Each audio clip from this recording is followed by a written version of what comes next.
भर्गो देवस्य धीमहि धियो यो नः प्रचोदयात्। बर्हापीडं नटवरवपुः कर्णयोर्कर्णिकारं बिभ्रद्वासः करककपिशं वैजयन्तीं च मालां। रन्ध्रानवेनोरुधरसुधया पूरयन् गोपवृन्दै वृन्दारण्यं स्वपदरमणं प्राविशत गीतकीर्तिं। वन्दे राधापदाम्भोजं ब्रह्मादिसुरवन्दितं यत्कीर्तिं कीर्तनेनैव पुनाति भुवनत्रयम्। अच्युतं केशवं कृष्णदामोदरं रामनारायणं जानकीवल्लभम्। अच्युतं केशवं कृष्णदामोदरं रामनारायणं जानकीवल्लभम्। सभी भागवत प्रेमियों को राधे राधे। आइए आज पुनः आम्रफलों की साए में बैठकर भागवत रस का पान करते हैं। भगवान कृष्ण, बलराम, नंद बाबा, यशोदा, सभी गोप गोपियाँ, वृंदावन के सभी लोग, गोकुल के सभी लोग गोकुल को छोड़ करके वृंदावन आ गए। हम लोग भी भाव रूप में वृंदावन पहुँचे। वहाँ देखते हैं कि सभी ने अपने रहने की उचित व्यवस्था की, पशुओं को बांधने की उचित व्यवस्था की और इस तरह से बिल्कुल सेटल कर गए सब कोई वहाँ वृंदावन में। जो आज भी गोकुल से चलने के बाद जमुना पार करके वृंदावन क्षेत्र है, वहाँ जाकर के सुखपूर्वक रहने लगे। और भगवान श्री कृष्ण की बाल लीलाओं की चर्चा हम आगे करेंगे। उनके सखा जो थे, उनके बड़े भाई बलराम, सब मिलकर के वहाँ खेल कूद करते, उद्यम मचाते, बाजा बजाते। प्रतिदिन उन्हें गाय चराने की स्वीकृति मिल गई थी। गाय चराने की, बछड़े चराने की, उन्हें बछड़े चराने की स्वीकृति मिल गई थी। तो इस तरह से सब बच्चे सज धज कर तैयार होकर के वन में जाते, वहाँ खूब गाते बजाते, तैयार होते, नाचते। कभी पशुओं की बोली बोलते, कभी पंछियों की बोली बोलते और इस तरह से उनका समय बहुत ही अच्छा कट रहा था। तो भगवान के उस जमाने के अनुसार ये शिक्षा का एक अंग था। जो व्यक्ति का जो स्वधर्म है, जो स्वकार्य है, उसमें उसे निपुण होना चाहिए। वैश्य का स्वधर्म ही वही होता है, कृषि गोपालन। तो गोपालन कैसे किया जाए, इसकी शिक्षा बच्चे से दी जाती थी। और कोई भी शिक्षा हो उसके साथ संस्कार युक्त शिक्षा थी। आज के दौर में भी देखिए कि संस्कार विहीन शिक्षा दी जाती है। इसका परिणाम होता है कि बच्चे उच्छृंखल हो गए हैं। भले कोई शिक्षा से वंचित हो जाए किसी कारण से भी, लेकिन उसको संस्कार से वंचित नहीं होना चाहिए, तभी समाज में सुख शांति होगी। आज पढ़े लिखे लोग ही समाज का भार बने हुए हैं।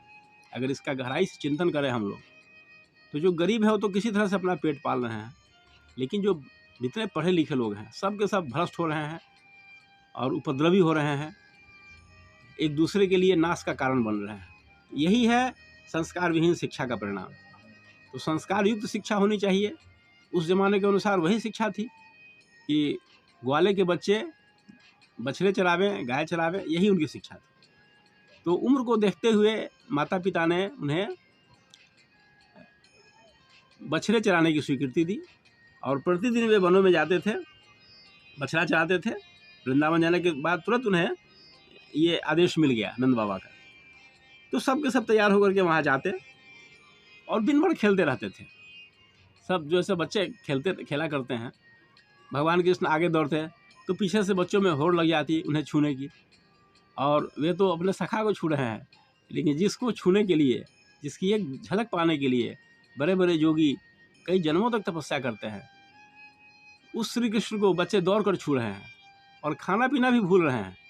भगवान के साथ खेलने में इतनी तन्मयता है कि उन्हें यह भी चिंता नहीं रहती थी कि हमको कब खाना है, ये भी ध्यान उनको नहीं रहता था। तो इस तरह से हम देखते हैं कि प्रतिदिन ऐसा होता और प्रतिदिन वन में कोई ना कोई राक्षस आता ही रहता था।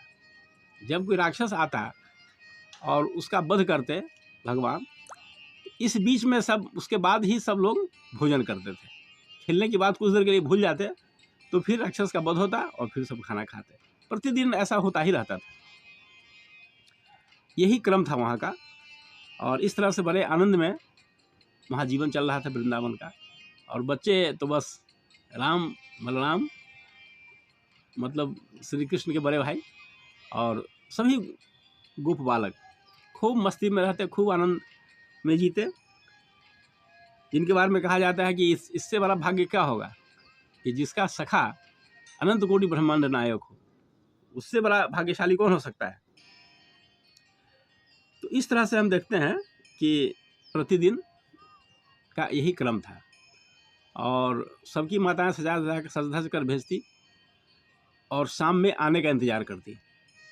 तो जब खेल पूरा हो जाता, जब बछड़े घास चर लेती पूरी तरह से, तो सब बच्चे गीत गाते हुए लौटते हैं कि भगवान कृष्ण ने आज वन में जो जो किया उसे कविता में ढाल लेते और गीत गाते हुए घरों की ओर लौटते, जिसका इंतज़ार गोपियाँ करती रहती थी, उनकी माताएं करती रहती थी।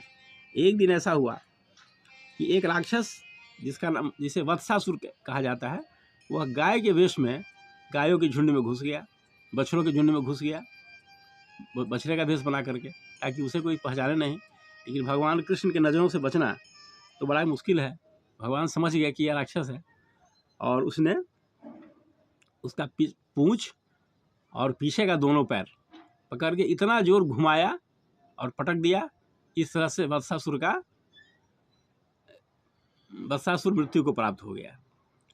तो ये पहला था खास राक्षसों को मारने का, ये पहला मौका था वत्सासुर का, जिसका वर्णन भागवत में आया है कि वत्सासुर का उन्होंने वध किया।